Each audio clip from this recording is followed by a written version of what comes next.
So people have been looking forward to this high school game for a long time. Especially the Carroll people who really think they could get Homestead this third time around. Regional Saturday it is today for boys high school basketball. Area teams alive in all four classes, with the highlight location being the 4A Regional at Marion. And that marquee matchup there, number 4 Homestead, number 6 Carroll. For the third time this season, Spartans won the first two.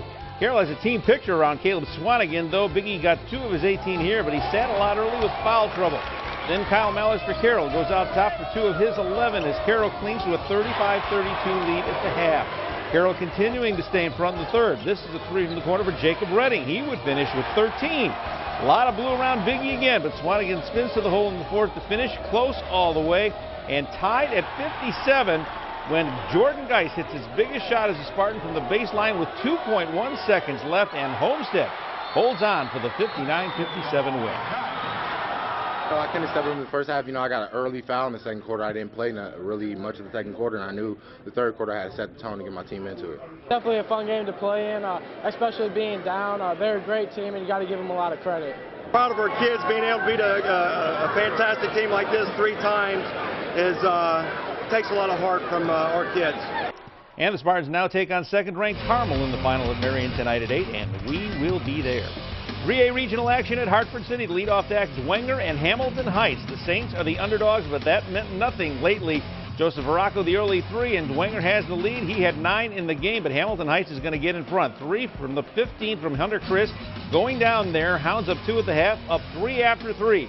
Hugh Ryan Chrisman, he got hot. Wing 3 here. Saints go up 48-46. Another 3 from Chrisman, 9 of his game-high 22 in the fourth quarter. The Saints lead gets bigger, and then Kyle Hartman to ice it in his veins and at the stripe. 15 points for him. Dwenger in the final tonight with a 58-53 win. They believe in themselves, and they pulled it out. Ryan Chrisman hit some big shots. We got rebounds when we needed it, so I'm just very proud of the guys. They're just surviving. It's all we can do. Leo had the same situation. Bishop Lewis had the same situation. We were ready for this game, ready for the time. You're ready for one more? One more, yep. We're going to get it again, back to back. Today, drawing it up, Parker Hazen making it work inside. Finishes with 9 points and a nice rebound there. Dwenger's scouting to see who they'd be playing in this second game. In the final tonight, or in the early going, it looked like it was going to be Columbia City. Justin Batchelder with 3 of his 14, but all the Eagles together otherwise had just 19. That wouldn't be enough, mostly due to this guy, Decaron Fox, who's dealt for a dozen points and 15 rebounds to lift Northwood to the 39-33 win, and they'll meet Dwenger tonight, and we're there as well. In 2A at North Judson, Canterbury's 7-game win streak and season comes to an end in a 58-44 loss to Hammond Knoll in the semifinals. The Cavs, a sub-500 team just a month ago, ended at 14-11. 1A in Triton, number 7 Blackhawks meeting number 5 Michigan City Marquette. Marquette won the 1A title last year. Ryan Fazekas was the MVP that day. His triple here gets them a lead that's a little bigger. He had 13. We're in the final seconds of regulation. Blackhawk down 3, not anymore after Joey Moreland hits that 3 to force overtime at 59 all. They're fired up for Blackhawk, but Marquette's going to control the overtime. Malcolm Reed going to work here. He had 18. They would add to that and knock off Blackhawk 70-64 in overtime. The Braves finish it at 20-8. Purdue in the semifinals of the Big Ten tournament in Chicago today. Their reward for beating Penn State on Friday, Big Ten champ Wisconsin, the top seed today. Matt Painter's team would really look good in getting another win. A.J. Hammonds picks up where he left off last night, an early dunk, but he was held to 10 today.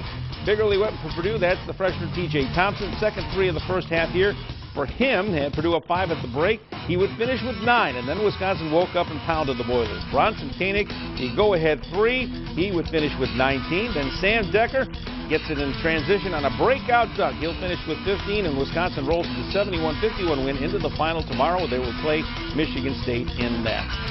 NAIA Men's Division II tournament for St. Francis continuing in Missouri today. There's a quarterfinal game against Cornerstone of Michigan out in Branson, Missouri. It is not an easy assignment for the Cougs, but they fire up for it in the pregame.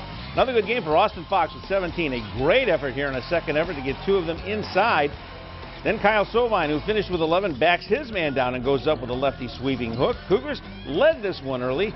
They're down in the second half, though, but fighting. Bryce Linehook cleaned up for 2 of his 11, but USF is going to bow out in this one in the quarters to Cornerstone 75-64. Their season over at 27-8. St. Francis women are tipping their quarterfinal game off in about 40 minutes at Sioux City, Iowa against Morningside. The win over Tennessee Wesleyan, led by Akaya Taylor on Friday, puts the defending national champs in that game. It'll be a tough one. Morningside is located in Sioux City, so this is essentially a home game for them. They're 34-1, top ranked and top seeded in the tournament. We'll have highlights of the game tonight at 11. The Comets with the road portion of their weekend home and home with Cincinnati tonight. It is our next MyTV Fort Wayne game. Ken Horman has the call on MyTV Fort Wayne at 7:30. The K's come off the huge win over Toledo last night that keeps them in first place by 2 points. John Michael Risk getting the first goal late in the second period. Toledo would tie it in the third, but it all would end well with a minute and second left in overtime. Joey Leach, this 40-foot turnaround shot into the net for the 2-1 win. K's will have Cincinnati at home tomorrow at 5. That will close out the weekend. And finally, Class A State High School hockey final today in Indy. That goes to the Summit City Panthers over the Fort Wayne Bruins at the Coliseum down there 2-0. Congrats to the Panthers. Now, why this game cannot be played in Fort Wayne? They had to go all the way to Indianapolis to play 2-14 teams. Fort Wayne teams, I don't get it. Especially since Fort Wayne is such a huge hockey yeah, and it doesn't make any sense. But Mad Ants are also in action tonight against Delaware. We'll see if they can do tonight.